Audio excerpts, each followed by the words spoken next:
주 안에 사랑하는 우리 하나님 교회 성도 여러분, 우리 예수님께서는 이 땅에 오셔서 사람들을 진정한 사랑으로 대하셨습니다.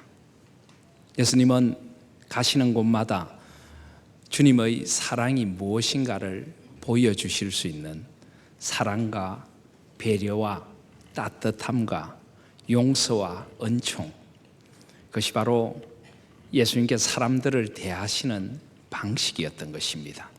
저희들은 요즘 마가복음 말씀을 깊이 묵상하고 있는데, 그 마가복음 말씀에서 우리 예수님께서 우리를 어떻게 사랑하시고 우리를 어떻게 어루만져 주시는가를 우리는 하나하나 만나볼 수가 있는 것입니다. 예수님은 모든 사람을 그렇게 사랑으로 대하셨습니다. 그런데 특별히 예수님께서는 그 가운데도 연약하고 아프고 힘들어하는 이들에게 특별한 연민의 사랑으로 다가가셨습니다. 그리고 영혼이 병들고 마음이 병들고 육신이 병든 이들을 깊은 사랑으로 돌아보셨습니다. 그 가운데는 육신의 장애를 안고 살아가는 사람들도 많이 있었습니다. 주님은 장애를 안고 한 생을 슬픔과 아픔으로 살아가는 이들에게 많은 관심을 보여주셨습니다. 오늘 말씀이 바로 그런 예수님의 사랑과 관심을 우리에게 잘 보여주는 말씀입니다. 오늘 7장 31절을 보시면 예수께서 다시 두로 지경에서 나와 시돈을 지나고 데가볼리 지경을 통과하여 갈릴리 호수에 이르셨다라고 합니다. 지금 이 길들을 이스라엘의 지도를 놓고 보면 상당히 먼 길을 예수님께서 지금 걸어가고 계신 것을 알 수가 있습니다. 두로 지경에서 나와 시돈을 지났다. 이 두로와 시돈은 이스라엘 북서 해안에 있는 지중해 연안의 도시들입니다. 그 도시들, 이방인의 땅인데 거기서부터 나와서 예수님은 데가볼리 지경을 통과하여 갈릴리 호수에 이르셨다라고 하는데, 이 데가볼리는 갈릴리 호수를 놓고 볼 때 두로와 시돈이 북서쪽에 있는 지역이라면 데가볼리는 남동쪽에 있는 지역입니다. 데가볼리라고 되어 있는 지명은 사실 한 개의 도시가 아니라 데카폴리스, 10개의 도시다, 이런 뜻을 가지고 있습니다. 예수님께서 마을과 마을들을 지나서 갈릴리 호수까지 긴 길을 걸어가신 것입니다. 왜 예수님께서 이렇게 멀고도 수고로운 길을 걸어가셨을까요? 그것은 바로 거기에 예수님을 만나야 할 한 영혼이 있었기 때문입니다. 32절에 보시면 그 사람이 이런 사람으로 소개됩니다. 사람들이 귀먹고 어눌한 자를 데리고 예수께 나와 안수하여 주시기를 간구했다라고 합니다. 귀먹고 어눌한 사람, 바로 청각 장애인입니다. 귀가 선천적으로 들리지 않는 사람이었거나 아니면 후천적인 어떤 영향 때문에 귀를 들을 수 없는 사람이었을 것입니다. 귀가 들리지 않으니까 자연스럽게 말의 기능도 발달하지 않습니다. 그래서 말을 제대로 할 수 없어 말을 어눌한 사람이다라고 이야기를 하고 있습니다. 37절에 보시면 이 사람을 사람들은 이렇게 이야기합니다. 귀머거리요 벙어리다. 귀머거리도 듣게 하고 벙어리도 말하게 한다. 사실 귀머거리나 벙어리라는 용어는 굉장히 좋지 않은 용어입니다. 사람의 장애를 차별적으로 말하는 그런 용어입니다. 아쉬운 것은 성경에 이런 용어들이 좀 더 장애인들을 향한 배려의 용어로 바뀌어졌으면 하는 것이 저희 바람입니다. 사람들은 요즘 이런 용어를 쓰지 않습니다. 이런 분들을 청각 장애인이다라고 일컫습니다. 들을 청, 듣는 그 감각이 장애가 있습니다. 그러다 보니까 말도 할 수 없는, 그래서 농아라고 부르기도 합니다. 듣지 못하고 말을 할 수 없는 분들이다 하는 것입니다. 바로 그런 사람 한 사람을 사람들이 예수님께 데리고 나왔습니다. 여러분, 이 사람이 살아갔을 삶이 어땠을까요? 물론 우리같이 대부분 이런 장애를 가지고 있지 않은 사람들은 이런 장애를 안고 살아가는 사람들이 어떤 삶을 살아가는지 잘 알 수가 없습니다. 그러나 분명한 것은 이런 분들이 세상을 살아가면서 얼마나 이 세상이 그들에게 외롭고 힘들고 고통스럽고 절망스러울 것이라는 것은 우리가 충분히 짐작을 해볼 수가 있습니다. 듣고 싶어도 들을 수가 없습니다. 이 세상의 많은 소리들을 들을 수가 없고 사랑하는 이들의 이야기를 들을 수가 없습니다. 세상이 어떻게 돌아가는지 듣고 싶어도 들을 수가 없는 것입니다. 그리고 자기 속에 있는 것들을 말로 표현하고 싶어도 말이 되어 나오지가 않습니다. 사람들과 대화를 나누고 싶어도 나눌 수가 없는 것입니다. 이런 청각장애를 가진 분들에게 세상은 차디찬 얼음벽처럼 느껴질 것입니다. 갇힌 세상, 자기만의 세상, 소통할 수 없는 세상, 밤마다 절망의 울음을 안고 잠이 드는 분들이 바로 이런 청각장애를 안고 살아가는 분들이 아닐까 하는 생각을 합니다. 가족들에게도 미안하고 더불어 살아가는 이들에게도 미안하고 또 삶을 살아간다는 것 자체가 굉장히 무거운 것입니다. 소통을 할 수 없으니 이 세상 속에서 경제활동을 하기도 쉽지 않고 어떤 일을 해내기도 쉽지 않습니다. 사람들과 더불어서 살아가는 것 자체가 힘듭니다. 그러다 보니까 생존 경쟁에서 도태될 수밖에 없고 가난하고 힘든 삶을 살아가야 하는 분들이 바로 이런 청각장애인들입니다. 그리고 사람들의 몰이해도 그들에게는 참 큰 것일 것입니다. 장애인들을 잘 이해하지 못하는 세상을 우리는 살아가고 있습니다. 그들을 향한 따뜻한 배려의 공간이 참 없습니다. 오늘 말씀처럼 그들을 기머거리요 벙어리라고 놀리고 손가락질까지 했을지도 모릅니다. 그런 아픔의 시간들을 지나고 있는 사람이 바로 이 오늘 말씀에 나오는 청각장애인이었을 것입니다. 8장에 가시면 8장 22절에 예수님께서 베세다 이름에 사람들이 소경 하나를 데리고 예수께 나왔다라고 합니다. 소경, 앞을 못 보는 사람입니다. 이 용어도 좋은 용어가 아닙니다. 시각장애인입니다. 시각장애인. 시각장애인은 앞을 전혀 볼 수 없는 사람입니다. 시각장애인의 삶이 어떠할까도 우리는 조금 짐작을 해볼 수가 있습니다. 캄캄한 세상을 살아가야 합니다.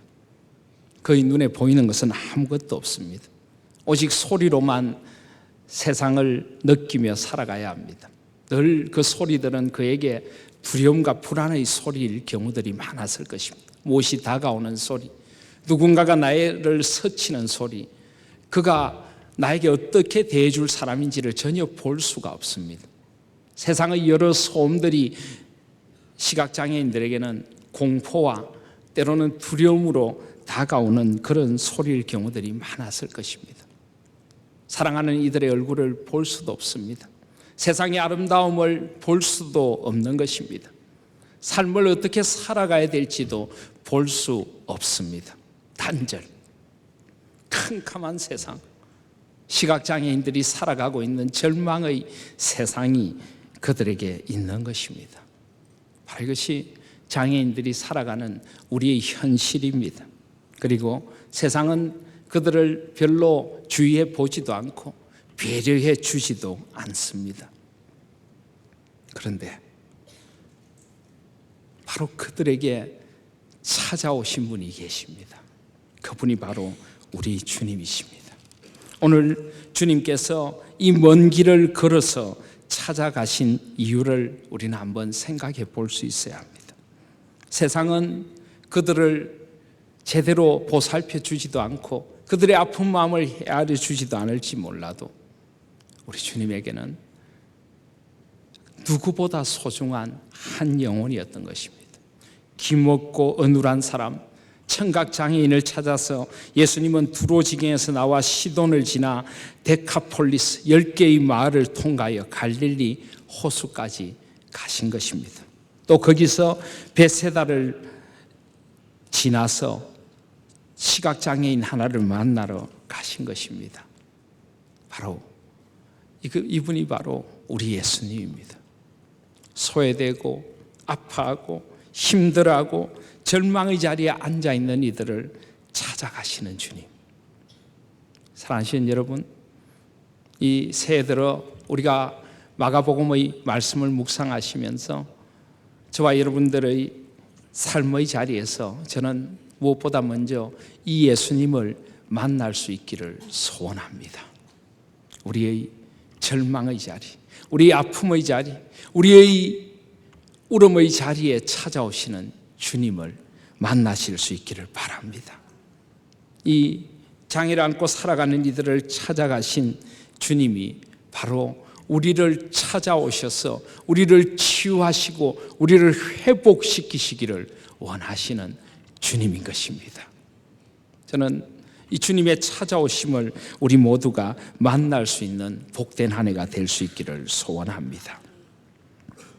그런데 주님께서 그들을 찾아가셔서 그들을 치유하시는 모습이 조금 특별합니다. 27장 32절을 보시면 사람들이 기먹고 어눌한 자를 데리고 예수님께 나와 안수하여 주시기를 간구했습니다. 손을 얹어 치유해 주시기를 간구했습니다. 33절에 보시면 예수님께서 그 사람을 따로 데리고 무리를 떠나십니다. 왜 그러셨을까요? 아마 이것도 이 장애를 안고 살아가는 이에 대한 주님의 배려였을 것입니다. 이 사람은 평생 사람들의 놀림거리가 되어왔던 사람입니다. 이 사람이 다시 한번 사람들의 놀림거리가 되기를 원치 않으셨습니다. 그리고 무엇보다 더 중요한 이유는 우리 주님과 청각장애를 가진 이 사람 둘만이 있는 공간을 향해 나아가신 것입니다. 주님은 그렇게 한 사람 대 한 사람으로 이 사람을 만나서 이 사람을 향한 주님의 사랑을 보여주기 위해 그렇게 하시는 것입니다. 시각장애인을 치료하는 방법도 똑같습니다. 8장 23절을 보시면 예수께서 소경의 손을 붙드시고 시각장애인의 손을 붙드시고 마을 밖으로 데리고 나가셨다. 사람들이 없는 예수님과 혼자만 있는 공간 속으로 데리고 나가셨다라고 말합니다. 그가 사람들의 놀림거리가 되는 걸 원치 않았습니다. 눈을 볼 수 없는 그의 귀에 사람들의 이상한 소리들이 들리지 않는 곳으로 데리고 가기를 원하셨습니다. 그리고 무엇보다 우리 주님과 단둘이 있는 자리로 데리고 가기를 원하셨던 것입니다. 그렇습니다. 주님은 우리 모두를 사랑하십니다. 그러나 주님께서 우리를 사랑하실 때에 우리 한 사람 한 사람을 마치 이 세상에 나밖에 없는 듯이 나를 만나주시고 나를 대해주시고 나를 사랑해 주신다는 사실도 잊지 마시기를 바랍니다. 주님은 나를 아십니다. 나를 아십니다. 내가 어떤 사람인지, 내가 어떤 꿈을 꾸고 있는지, 나의 절망과 아픔이 무엇인지, 나의 혼자 흘리는 눈물이 무엇인지, 나의 고독이 무엇인지 주님은 아십니다. 내가 고통받고 있는 죄와 아픔의 문제가 무엇인지를 주님은 아십니다. 그래서 주님은 홀로 나를 만나주십니다. 사랑하신 여러분, 우리 그리스도인들에게는 주님과 홀로 만나는 시간이 있어져야 합니다. 주님 앞에 고요히 앉아서 나에게 말씀하시는 주님의 음성을 듣는 시간들이 있어져야 합니다. 주님 앞에 나 홀로 앉아 기도하는 시간들이 있어야 합니다. 나를 찾아오셔서 나의 삶을 빚으시는 주님의 손길을 만나실 수 있는 그런 주님과 나만의 시간이 우리에게 필요한 것입니다. 주님은 그렇게 우리를 만나주기를 원하십니다. 이 안에 주님을 여러분의 나의 주님으로 깊이 만나실 수 있는 한 해가 되시기를 바랍니다. 우리 자녀들에게 그들이 개인적으로 그들의 주님으로 우리 주님을 만날 수 있도록 이끌어 주시기를 바랍니다. 우리 한 사람 한 사람이 주님을 만나 주님 앞에 있게 될 때 우리는 나를 치유하시고 나를 회복시키시고 나에게 새로운 비전, 전망을 열어주시는 주님을 만날 수 있게 될 것입니다. 그런 복된 회복이 우리 가운데 있기를 소원합니다. 주님은 이제 그 사람들을 치유하십니다. 그런데 여기 7장 33절에 보시면 예수님께서 청각장애인을 데리고 따로 나가셔서 손가락을 그의 양귀에 넣고 침뱉어 그의 혀에 손을 대셨다라고 합니다. 그리고 하늘을 우러러 탄식하시며 그에게 이르시되 에바다 하고 외치셨습니다. 여러분, 왜 예수님께서 손가락을 그 사람의 양귀에 넣었을까요? 침을 뱉어 그의 혀에 왜 손을 대셨을까요? 물론 지금 우리의 문화적인 관습소에서는 조금 이해할 수 없는 행위였지만 어쨌든 예수님께서 왜 그렇게 하셨을까요? 그것은 바로 그가 듣지 못하고 말하지 못하는 사람이었기 때문입니다.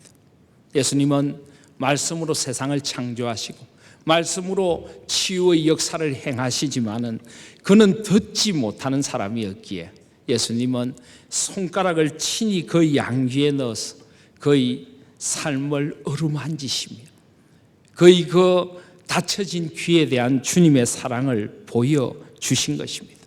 그의 혀에 손을 대시며 그를 향한 주님의 사랑의 손길을 그가 느낄 수 있도록 만들어 주신 것입니다.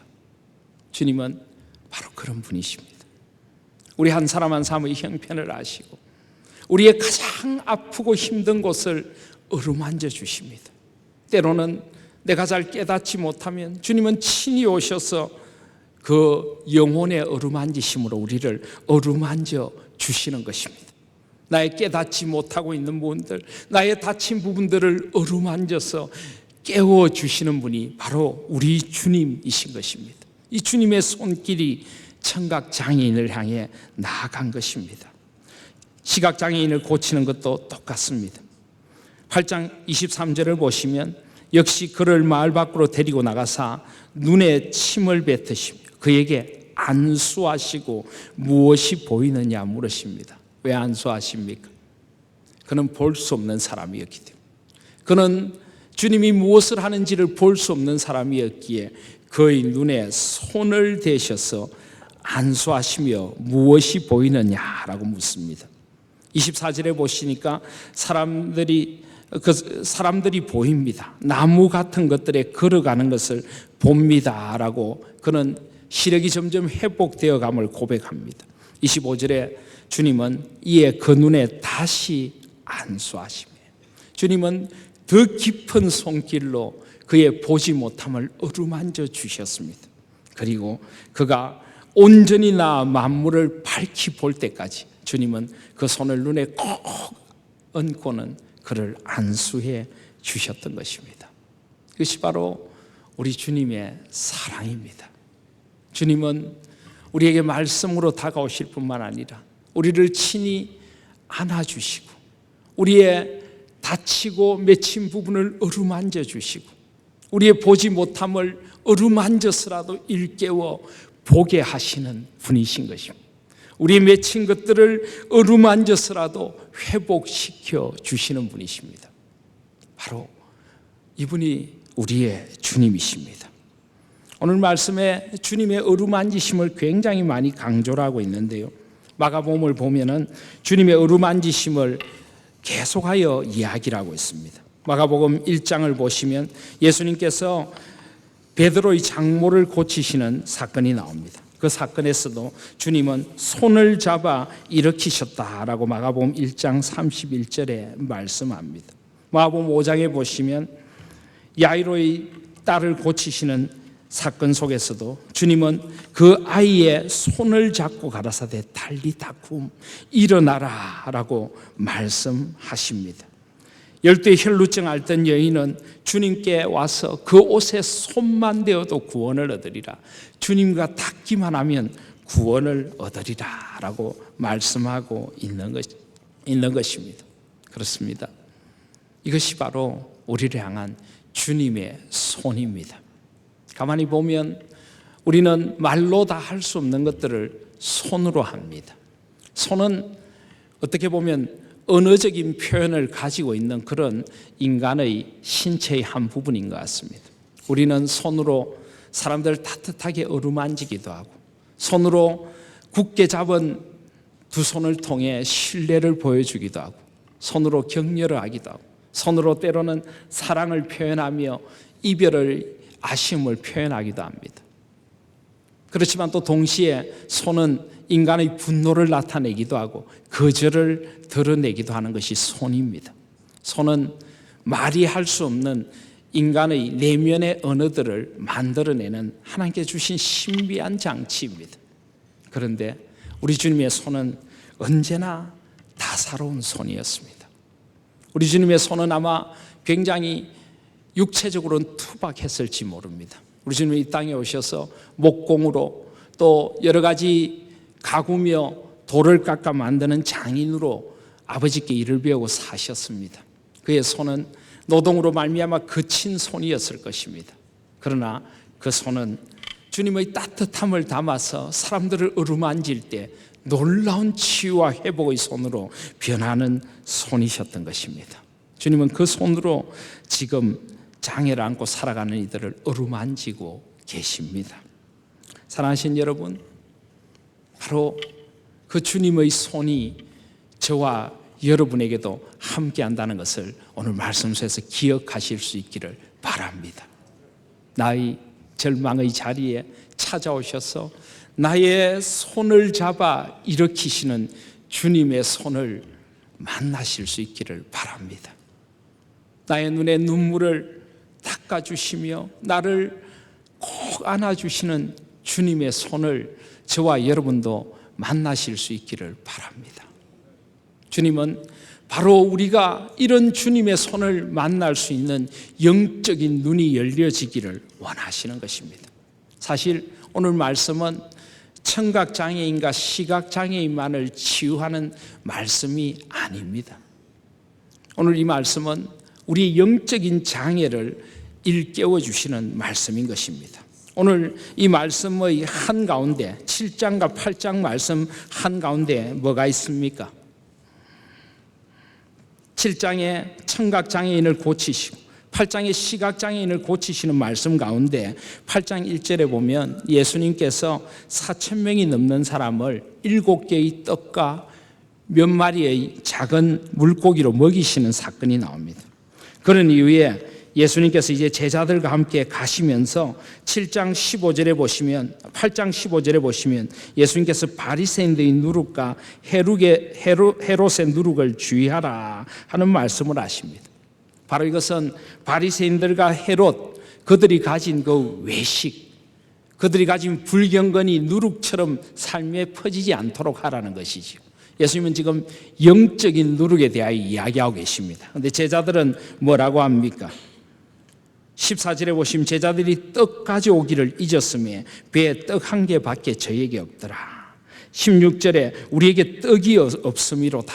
예수님이 바로 우리가 떡을 가지고 오지 않았다는 이야기를 하고 계시는구나. 그렇게 그들은 오해를 합니다. 8장 17절에 보시면 예수께서 아시고 이르시되 너희가 어찌 떡이 없음으로 의논하느냐. 아직도 알지 못하며 깨닫지 못하느냐. 너희 마음이 둔하냐. 너희가 눈이 있어도 보지 못하며 귀가 있어도 듣지 못하며 또 기억지 못하느냐. 주님은 지금 시각장애인을 고치고 청각장애인을 고치면서 오히려 영적으로 기먹은 제자들을 일깨우시기를 원하시는 것입니다.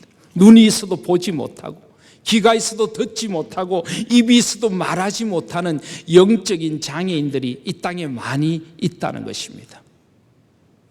어쩌면 이것이 우리의 모습은 아닙니까?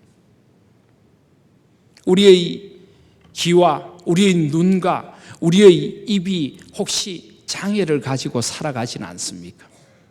물론 우리는 자유롭게 볼 수 있습니다. 우리는 자유롭게 말할 수 있고 자유롭게 들을 수 있습니다. 그런데 여러분들은 어떤 소리를 듣고 계십니까? 무엇을 보고 계시고 무엇을 말하고 계십니까? 어쩌면 우리는 하나님의 일에 대하여는 귀가 닫혀버린 영적인 청각장애인들은 아닙니까? 하나님의 하시고자 하는 일을 말할 수 있는 언어의 능력, 다른 이들 향해 하나님의 사랑을 전하고 따뜻함을 전하는 언어의 능력은 잃어버린 그런 말이 어눌한 자들은 아니시냐는 말입니다. 주님의 비전을 보는 눈은 닫혀졌고 오직 우리의 눈은 세상의 것들만 바라보는 눈이 되어 있지는 않느냐는 것입니다. 만약에 그렇다면 저와 여러분도 어쩌면 영적인 장애인들일지 모릅니다. 오늘 주님은 이 청각장애인과 시각장애인을 고치시는 이 일 가운데서 제자들에게 바로 이 믿음의 눈을 열어주기를 원하시는 것입니다. 마가복음은 제일 처음에 하나님 나라의 회복을 위하여 예수님께서 오셨다라고 말씀합니다.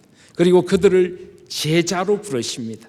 함께 있게 하십니다. 그 함께 있음을 통하여 그들의 믿음의 눈을 열어주시기를 원하시는 것입니다. 그런데도 제자들은 아직도 믿음의 눈이 닫혀 있습니다. 아직도 주님의 음성을 들을 귀가 없고 그들의 귀는 세상으로만 향하고 있습니다. 주님은 그것을 안타깝게 지금 말씀하고 계시는 것입니다. 사랑하신 여러분, 저는 올 한 해 저와 여러분에게 이런 믿음의 눈이 열려질 수 있는 한 해가 될 수 있기를 소원합니다. 이런 믿음의 귀가 열려져서 주님의 음성을 똑똑하게 들을 수 있는 저와 여러분들이 되기를 소원합니다. 주님의 비전을 볼 수 있는 눈이 열려질 수 있기를 소원하는 것입니다. 우리는 흔히 육신의 장애를 안고 살아가는 이들을 보면서 참 마음 아파합니다. 그러나 진짜 마음 아파해야 할 사람은 누구일까를 생각해 보아야 하는 것입니다. 혹시 송명희 시인이라고 하는 시인을 아십니까? 송명희 시인은 뇌성마비로 태어날 때부터 그녀를 이렇게 받아내던 그 조산원의 잘못으로 뇌성마비를 가지고 태어나서 평생을 뒤틀린 몸으로 살아가고 있는 한 믿음의 사람입니다. 어릴 때는 세상을 원망했습니다. 숟가락을 겨우 쥘 수 있었던 게 10살 때였다고 합니다. 아무런 희망이 없었습니다. 저주받은 운명이었습니다. 수없이 자살을 생각했지만은 자살조차도 할 수 없는 뒤틀린 몸이었습니다. 세상을 원망했습니다. 왜 이렇게 세상이 불공평합니까? 신은 이럴 수가 있는 것입니까? 신을 향한 원망도 했습니다. 그런데 어느 날 이 송명희 시인에게 하나님께서 찾아오셨습니다. 하나님께서 그의 영혼을 어루만져 주셨습니다. 그의 영적인 눈을 열어주고 영적인 귀를 열어주고 영적인 입을 열어주었습니다. 송명희 시인은 어느 날 하나님께 주시는 영감을 안고 이런 시 하나를 썼습니다. 나 가진 재물 없으나, 나 남이 가진 지식 없으나, 나 남에게 있는 건강이 있지 않으나, 나 남이 없는 것 있으니, 나 남이 못 본 것을 보았고, 나 남이 듣지 못한 음성 들었고, 나 남이 받지 못한 사랑받았고, 나 남이 모르는 것 깨달았네. 공평하신 하나님이 나 남이 가진 것 없지만 공평하신 하나님이 나 남이 없는 것 같게 하셨네. 그렇다면 송명희 시인이 장애인일까요? 우리가 장애인일까요? 여러분들은 남들이 듣지 못한 주님의 음성을 듣고 있습니까? 남들이 깨닫지 못한 주님의 은혜를 깨닫고 있느냐는 말입니다. 나에게 찾아와서 지금도 손 내밀고 나의 아픔을 어루만지시는 주님의 손길을 느끼고 있습니까? 나의 절망의 자리에 소망으로 찾아오시는 주님을 바라보고 있느냐는 말입니다. 누가 장애인입니까? 우리는 찬송가 작시자인 파니 크로스비 여사를 잘 알고 있습니다. 시각장애인으로서 태어난 지 6주 만에 눈병을 앓게 되었는데 그만 가난한 동네에서 마을에 의사가 없어 무면허 의사에게 치료를 받았다가 시각을 잃습니다. 평생을 살면서 파니 크로스비 여사는 9,000여 편에 달하는 찬송시를 썼습니다. 그렇게 될 수 있었던 그 비결이 무엇일까요? 어릴 때 그의 외할머니가 하나님을 경외하고 하나님을 깊이 사랑하는 분이었습니다. 앞을 보지 못하는 파니 크로스비를 데리고 마을로 들로 나가서 파니 크로스비가 냄새는 맡을 수 있고 적어도 느낄 수는 있으니까 아름다운 꽃 한 송이를 손으로 느끼도록 만들고 코로 냄새를 맡도록 한 후에 이 꽃이 얼마나 아름다운가를 파니 크로스비에게 하나하나 설명해 주었습니다. 그리고는 이 꽃을 이렇게 아름답게 지으신 하나님이 너를 이렇게 사랑하신단다. 파니야, 너도 이렇게 하나님께서 아름답게 지어주셨어. 그렇게 파니 크로스비의 영적인 눈을 열어주었던 것입니다. 파니 크로스비 여사는 점점 그의 내면에 하나님의 빛이 밝아오는 것을 느끼게 되었고, 그 육신의 눈은 볼 수 없었지만 영적인 눈이 환하게 열려서 그토록 아름다운 수많은 찬송시를 지었던 것입니다. 어느 날 목사님께서 파니 크로스비 여사에게 물었습니다. 주님께서 그녀에게 많은 은사들을 주셨는데 왜 시력은 주지 않았는가라고 그녀에게 물었습니다. 그러면서 눈을 뜨고 싶지 않느냐고 했습니다. 파니 크로스비 여사는 이렇게 대답했습니다. 목사님, 저는 하나님께서 제 눈을 뜨게 해주시기를 원치 않아요. 저는 영적인 눈으로 하나님을 바라보며 세상 사람들이 깨닫지 못하는 하나님의 신비를 계속 노래하고 싶습니다. 그리고 저는 제가 천국에 가면 가장 먼저 보게 될 분이 주님이시라는 것이 너무나 기뻐요. 저는 세상에 얼룩진 것들을 보지 않은 깨끗한 눈으로 주님을 보고 싶어요. 그것이 바로 파니 크로스비 여사의 소원이었습니다. 누가 시각장애인입니까? 파니 크로스비 여사입니까? 우리입니까?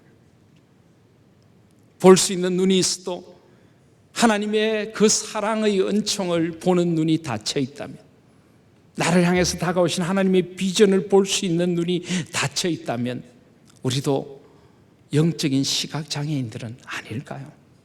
오늘 이 말씀을 통해 우리에게 찾아오시는 주님을 만나고 보고 그 주님의 손을 꼭 잡을 수 있는 저와 여러분들이 되시기를 바랍니다.